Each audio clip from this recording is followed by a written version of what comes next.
big issues to work on, and I look forward to having good public process and good public policy making here in the session ahead.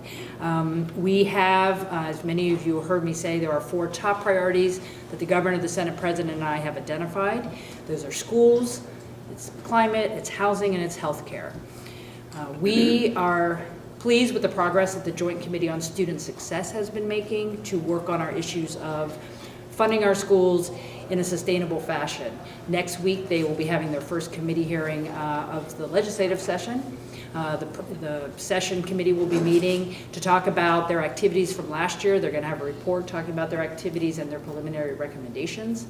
And then they're going to be breaking into subcommittees to further the work to identify those investments we need to make our schools stronger and ways to pay for it. So we're looking forward to that conversation. We also have a joint committee on carbon reduction, which will continue its work to figure out how we can have a stronger path to reducing greenhouse gas emissions here in the state, working on a carbon pricing program that will help us reduce greenhouse gas emissions, but also benefit the state economically.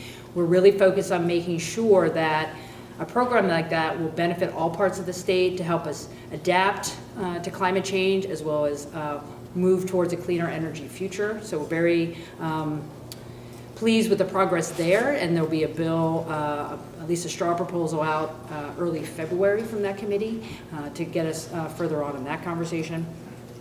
We need to, early in session, deal with the Medicaid budget gap that we have, which is about $830 million.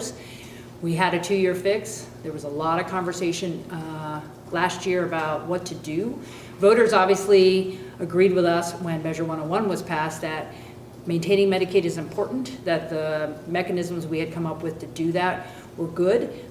So you're probably going to see something similar to make sure we can do what we can to make sure Medicaid stays strong and stable here in the state of Oregon. So we have to deal with that budget gap early as possible.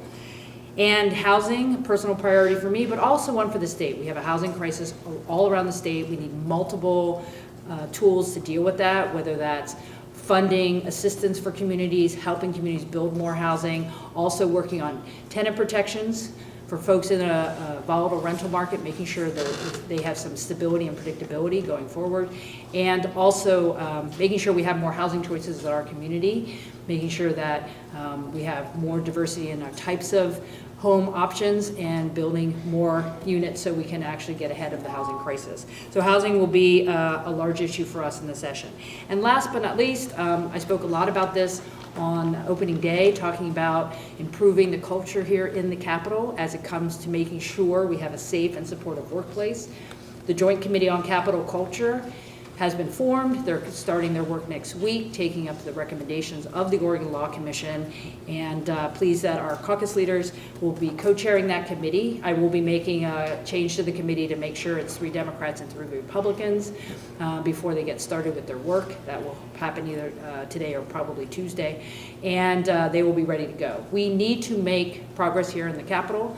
We haven't done well enough, and we have a good roadmap provided by the Oregon Law Commission to do that. So looking forward to moving ahead on those issues as well.